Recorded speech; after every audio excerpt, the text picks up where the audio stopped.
let's start with everybody's favorite addition of the offseason thus far. Shane, I will start with you. Yeah, I actually think it's insane that this isn't a sweep of, I don't know, the number 6 player in the country. Yeah, no, that's fair. It's a pretty kick-ass addition. Yeah, Jayden Quaintance is my favorite addition. I don't know what you guys want me to say. He is everything that you would want in a recruit, minus a year, like a year of experience. But the fact that he can reclassify and go up in rankings. He was, I think, like the number 9 player in 2025, and in 2024 he went up. And I know this is a little bit of a weaker class; it's top heavy with Cooper Flagg, but yeah, dude, he's a 5-star recruit. Like, no, that's fair. No, it's fair, and like I do agree with you. I think when the ball is tipped off for the first game, my eyes are going to be on him. I just can't get Austin Mason out of my head. Mm-hmm. I can't. He's living there rent free. Ever since I watched him play, checked in with the tape, I just absolutely loved the type of dynamic that he brings. The shooting, I mean, this guy shoots from deep, off the bounce, off the catch, can handle the ball, drive, pass. I think he's going to open up a ton for Quaintance and for everybody else in the starting lineup because of just how many different dynamics he brings on offense. I'm really excited to watch him play. I would technically agree with Shane that, the most excited to watch is Jayden, but Austin Mason is just somebody that I'm salivating over the fact that he's going to be playing basketball for this team. I said it before on the show. He's DJ Horn 2. Yeah. He's going to be Austin Mason 1, but he's DJ Horn 2 if you want a comparison. Would you guys think most exciting and favorite are the same thing? No.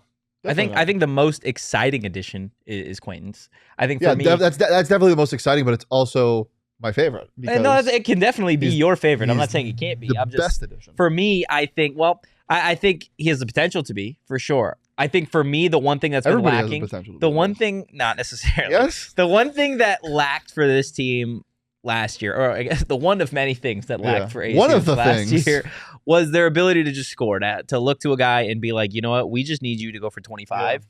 And BJ Freeman, that's a guy that I think is certainly capable of being the scorer that ASU didn't have last year. If this was a world of no 5-stars, that's my answer 10 times. Yeah, that's fair. If this is a world of no 5-stars, which is a world we've lived in for quite some time. If you're an ASU since we've lived in since 2019. And BJ Freeman, again, his first year, 18 points a game. Last year, 21.1 points a game. You know who he's getting buckets against also?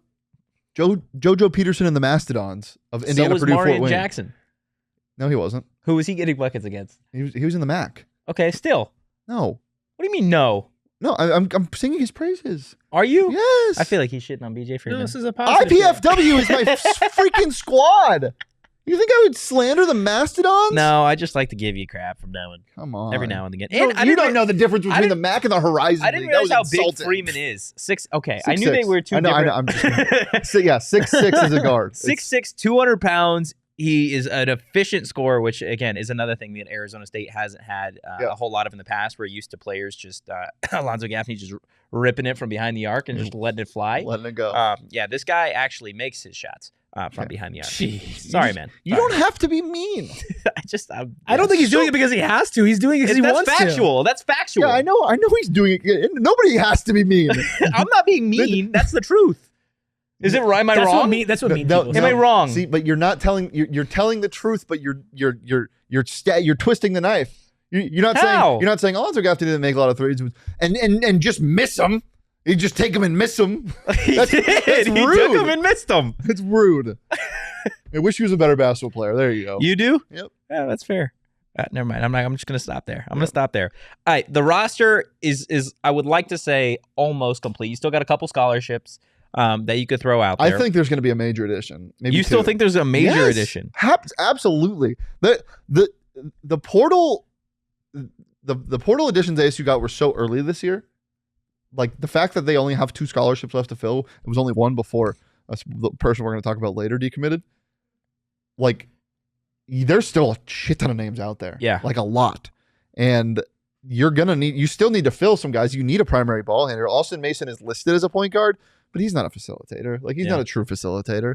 So I think they're gonna seek out a true point guard, and they'll probably try to get some more size because that's been the theme of Bobby Hurley. I wouldn't be surprised if they go out and get like a bruiser, like a big bruiser, like a Brian Celebunge. He just wanted to say his name again. Yeah, I do like saying his name. That really stinks that he's gone. Brian Celebunge. What was the? It was like a children's book where you'd like read it and it was like, was it Boom Boom Kachoo or something like that? You know what I'm talking about? No, I don't. No, do you remember what I'm talking about? No. It was like a children's book. Or like you've seen like a children's show or whatever where they're like speaking do. Yeah, Brian Celebunge, like Celebunge. Like it's just, you know what I'm saying? Yeah, it's a great name. Down right it's there? A great name. Also, Short Bus threw it in the Die Hard Discord and he tweeted it. It's official. Yeah, saying that he's going to donate a Die Hard Discord membership to an ASU fan of your choosing. Of our choosing or his choosing? I think of our choosing. I would say of Eric's choosing. That's Eric's choosing. So I guess we will see, Eric, for the next 30 days. That belongs on your head on this program. So basically the entire month of May. The entire month of May. That hat cannot come off as long as you are on this show. Fair enough? That's huge. I can take it off when I'm off the show? I think so. Okay, I think that's allowed. Guys, we are 18 likes away. Hit the freaking like button. We'll drop some I'm going to be peeved. Some ASU athletic director news. It's fine if you don't want the news. We dropped it in Die Hard Who Discord cares about yesterday. an athletic director? So Wait, all of us. It is what it is at this point. But continuing the discussion on ASU hoops. Biggest question mark. Eric, I'll start with you this time. For me, it's the offensive scheme, and not necessarily because I don't think that they can put something together and that they can't utilize everybody in the proper way. I need to see it. Yeah. Right. I don't think that even with all of the downsides of last year's roster and even for the past couple of years, I do think that schematically things have not been perfect in shaping and molding towards the players that are on the court. To be honest with you, I had a lot more question marks before the recruiting period and before the transfer portal and everything like that. A lot of that's been filled. So I just need to see these players that we are excited about used in the right way on offense, because they actually have the skill sets that can be utilized: shooting, spreading the floor out, passing, driving, everything like that. There's so much more than last year that I just need to see it used right. So you think do you think the offensive scheme is because of a lack of roster building execution, like they didn't add enough pieces to do certain things, or do you think it's a lack of using your pieces the right way? I think it's a lack of using your pieces the right way. So you think they had talent last year and just couldn't use it the right way? I think last year was both. I think last year was they didn't have a lot of talent and they also didn't use it in the best way. But I think last year they just didn't have that many good players. And I don't disagree with you, but I still think with the players that were there, I don't think that they were used in the best way. I think it's both, right? And you can say, okay, well, why would you mold your game plan to players who aren't that great? I get that side of the argument. I don't think that was Bobby's intent ever. No, let's make our game plan to be where bad players shoot more. I just don't think that it was. I know what you're saying. Yeah, I know what you're saying. Yes, last year was very different. Last year was, yes, there was not enough good players, and I don't think the scheme was great. This year, I think that you have so much talent now and so much skill. I need to see it used right. And it's not that I don't think it can happen. It's just that I didn't see it last year, so I need to see it this year. You know how hard it is to take you fucking seriously with that hat on? Listen, if some serious news I'm breaks, looking you in the fucking eyes right now, and he's got this big ass hat on his head. Okay. It's tough. We might need a disclaimer on the bottom of the tear for people who are coming in. I just won't look at you you just won't look at me at all. I just hope we have to do interviews at some point. Well, yes, and what if something serious happens? We have to talk about something serious. Then you're wearing that hat, or you're off the show. I guess, or that. Yeah. What about you, Shane? What's your biggest concern? You go first in this one. Okay, my biggest concern is definitely the bench depth. I think we've seen it for the last couple of seasons, more so last year, which kind of goes to the conversation that you guys are having in terms of this team's just the way the roster was built and the talent on it. Couldn't necessarily trust as many guys down the stretch to actually be able to contribute. I think last year you really saw the loss of a guy like Luther Muhammad, who had been with this program for such a long time, who could come off the bench, play some really gritty defense. He could give you some points when you needed it. It helped when you were able to have Jemiah early on in his career come off the bench and be a little bit of a scorer, an athletic guy who could definitely crash the glass as well. And last year you didn't really have that. You didn't have the scoring. Kamari Lands didn't provide you what you thought you were going to get. Brian Celebunge was inconsistent offensively. Sean Phillips was hurt through the majority of the season. Is the same with Zane Meeks, Bryson Long. You just didn't have a whole lot of guys that could really get this thing going that weren't named Frankie Collins and Ace Wolf, and then even Ace Wolf at a certain point in the season hit a little bit of a slump. So I would still like to see Arizona State, to your point earlier, Shane, maybe make a little bit of a splash and go get another guy in the portal, maybe two, just to be able to contribute more off the bench. I think if you are going to compete in the Big 12, if you're going to be competitive whatsoever, you need to at least be able to go 7 deep. And ASU last season wasn't able to do that. I think they are in a better spot now with the roster that they have and the freshmen that they have than they were this time last year. Yeah, for sure. What about you? What's your biggest concern?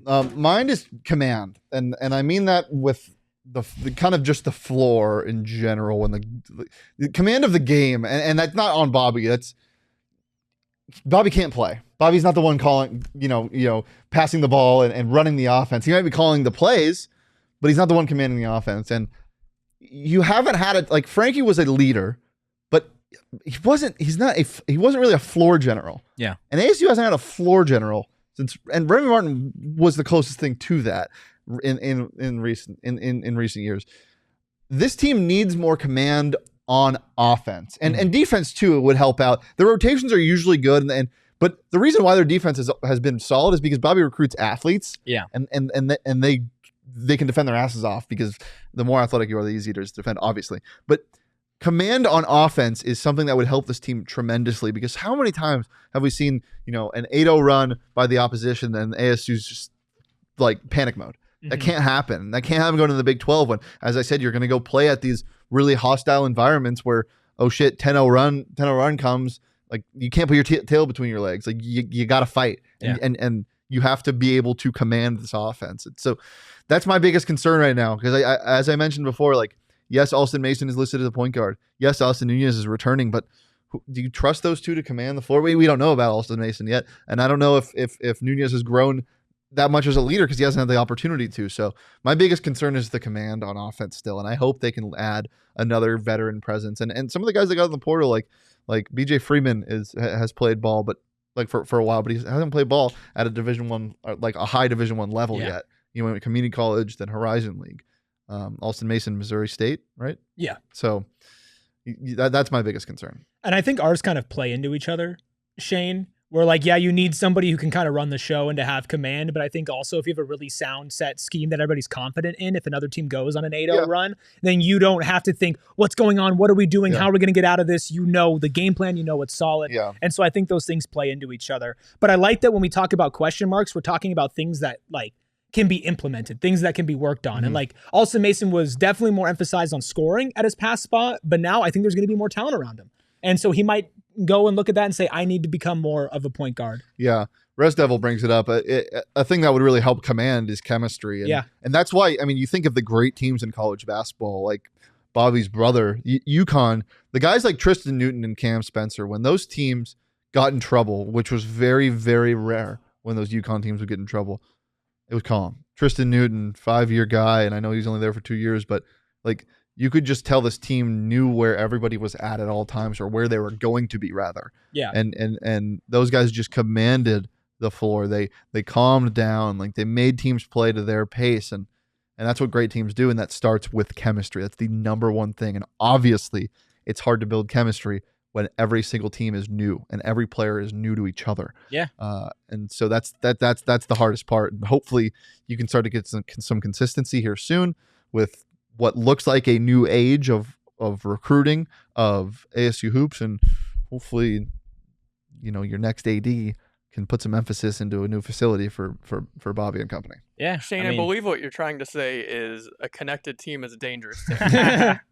Yes, I am. Oh God! Like, we'll give our grades of the ASU hoops offseason thus far, and then you can define what the offseason is if you'd like to do that at a certain point. But first, I want to tell everybody about our friends over at Illegal Pete's. It is Taco Tuesday. Patio season is here, which means patio beers. Some of the best margs in the valley are right there over at Illegal Pete's. They got locations in Tucson, in Tempe, and everywhere else. Go check them out. They've got irresistible drinks, phenomenal food, bowls, tacos, salads, burritos, nachos, a full bar. Got some great guac, some great queso. And Illegal Pete's is here to bring you a win with their legendary soundcheck deal. Bring in your ticket stub from any ticketed event and get a draft beer or house margarita for a penny. Illegal Pete's wants to celebrate with you, whether it's a pregame or postgame party. They got you guys covered on all your game day needs. Must purchase an adult entree to redeem Illegal Pete's soundcheck deal. Illegal Pete's, your go-to spot for burritos, buddies, and beer. What if I offered both of you $200 each? Just say, hey, here's $200. Yeah, take it. What do I gotta do? What do I gotta do for Nothing. it? I mean, you gotta do a little something, but like it's not gonna cost you anything. I'm gonna give you $200. Would you take it? Yeah, I'd take it. Yeah. Okay. Putting it on black. Well, what if I say it's not from me, but it's from our friends? Red, so one of us wins. That's my dog right there. Hey, look at that. Black and then we can split the winnings. Well, you guys could do that. The joke is we'd both have $200 after that again. Thank you for explaining the joke. Well, you guys can get the $200, and you can put all your money into Desert Financial Credit Union, the official retail banking partner of Arizona State University and of Eric Ruby, the man with the big hat right here. For more than 84 years, Desert Financial has been Arizona's largest and most trusted local credit union, dedicated to creating exceptional experiences by giving back to the community and providing financial solutions that make lives better. Whether it's as simple as me losing my debit card, which happens all the time, or if you want to get into a couple times, more often than it should. Okay. More often than it should. Okay, not like every day I'm waking up, where's my debit card?